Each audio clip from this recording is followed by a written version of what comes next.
बिस्मिल्लाहिर्रहमानिर्रहीम।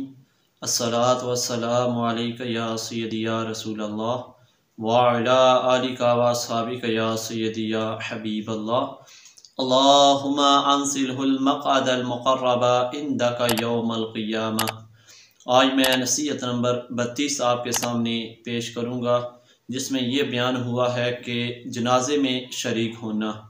इमाम हसन रहमतुल्लाह अलैह फरमाते हैं कि हकीम लुक़मान रहमतुल्लाह अलैह ने अपने बेटे को नसीहत की कि ए बेटा, हमेशा जनाजे में हाज़री देना यानी हाज़िर होना। उस पर आप फरमाते हैं कि ए मेरे प्यारे बेटे, जनाजे की मजलिस में जाना और खुशी की मजलिस से बच कर रहना, क्योंकि जनाजे पर जब तुम जाओगे तो वो तुमको आखिरत की याद दिलाएगा, और जब तुम किसी खुशी की मजलिस में जाओगे तो वो तुमको दुनिया के ऊपर उभारेगी, यानी तुम दुनिया से मोहब्बत कर लो। तो हकीम लुक़मान रहमतुल्लाह अलैह इस जगह अपने बेटे को हकूकुल इबाद अदा करने की तलकीन कर रहे हैं कि अगर कोई तुम्हारा रिश्तेदार या दोस्त या कोई भी फौत हो जाए तो तुमने उसकी नमाज जनाजा अदा करनी है, और जब किसी जगह कोई खुशी या कहकले वाली मजलिस हो तो उस जगह तुमने हाजिर नहीं होना, उससे तुमने बच कर रहना है, क्योंकि वो तुमको दुनिया की तरफ राग़िब करेगी।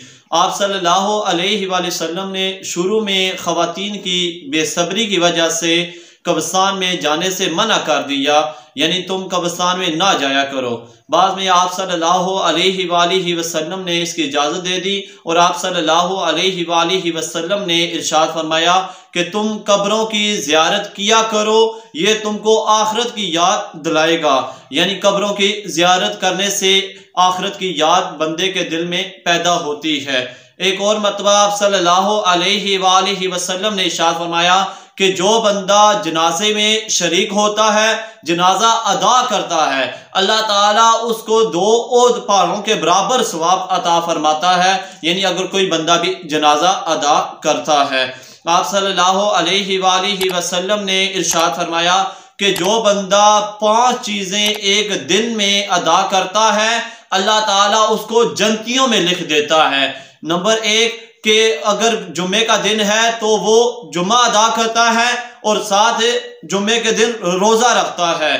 तीसरी चीज़, अगर कोई बीमार है तो उसकी इयादत करता है। उसके बाद अगर किसी का नमाज जनाजा हो तो नमाज जनाजा अदा करता है और साथ गुलाम आज़ाद करता है। यानी अगर कोई बंदा गुलाम आज़ाद करता है, जनाजा अदा करता है, साथ किसी की तीमारदारी करता है, जुम्मे के दिन रोज़ा रखता है, जुम्मा पढ़ता है, तो अल्लाह ताला उसको जन्नतियों में लिख देता है।